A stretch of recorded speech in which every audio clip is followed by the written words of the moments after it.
Hello and welcome to Ceratonia Gardens. And here we are in the morning. Oof. And this is the North Garden. This is known as the North Garden, and it was the first garden we, yeah, you got my shadow there. I'm going to be brave one of these days and you're actually going to see me, but anyway, this is the North Garden, and it was the first garden that we planted up back, well, about 5 years ago. Basically, it was a bit less than that, but so it was in the winter and the rainy season, and all of these plants, these ones, like this is Viburnum tinneus. So some of us are very familiar with Viburnum opulus and Viburnum prunifolium, and this is Viburnum tinneus, and it's similar. It's antispasmodic. Woohoo! There's little kitty. We'll just have a little hello, Sheila. Hello. Yeah. And yeah, so antispasmodic. This is, I'll repeat it again, it's Viburnum tinneus. In fact, it's very common. You see it in a lot of, there's another one over there. You do see it in gardens in the Algarve, and usually it's, oh, it's a poison. Well, it's absolutely not a poison, but a lot of those ornamental ones, you know, I wouldn't kind of jump in. I did jump in a little bit earlier. I don't know when it was. It was this year, actually, yes, before obvious things. And I tasted it. It was in a totally different garden. And I was like, oh, hello. It did taste a bit, oof. But these were tiny. There's a bay. And we just passed a gorgeous rosemary. But these were tiny, tiny, tiny, tiny plants. And when they were first put in. And I haven't touched them, you know, internally for many years. I just wanted them to grow out, grow out, grow out. And now it's a very different experience. And the more I've read about Viburnum tinneus, it's the leaf, the berry, and the bark. So again, going back to cramp bark, which is Viburnum opulus, that many of my colleagues and myself, herbalists, we work a lot with that for well, many different things, and this herb is similar. So the antispasmodic, the tension, moving circulation, good, but good for any cramps, good for any congested states, yes.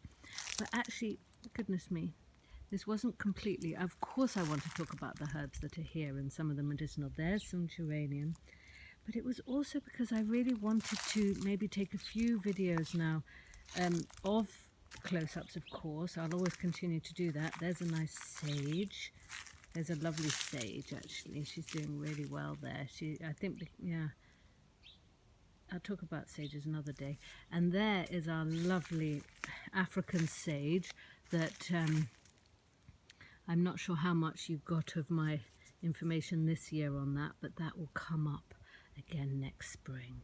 And she's an absolute beauty. She's a big one. We have many of them here now, more and more. So in there, so what's happened is all these bushes have gotten all lovely and big. And in the early days, we had tons and tons of poppies and calendulas and all sorts. But now these big plants, big shrubs, big evergreens actually, are really... There's space in there, but I always leave that space. Pussycats like to hang out there and cool down. There's some roses in there. There's also a creeper. So I'm just working my way back. There's some succulents in there, and the succulents don't look great at this time of year because they don't really like the heat. There's very little water. There is some water. This garden used to get no water, but well, other than me giving it a bit actually, and then it was just a bit ridiculous. So it just has a teeny bit of irrigation occasionally, and especially when it gets very hot. But the succulents don't get any, but they're fine. They're fine. They just don't look great at this time. There they are. They're over there.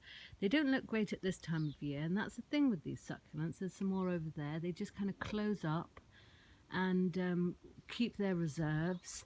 And then as soon as the dews hit more, as soon as we have some rains, it's wonderful. It's like they perk up and they really, they blossom, if you like, you know, they get juicy and they're gorgeous.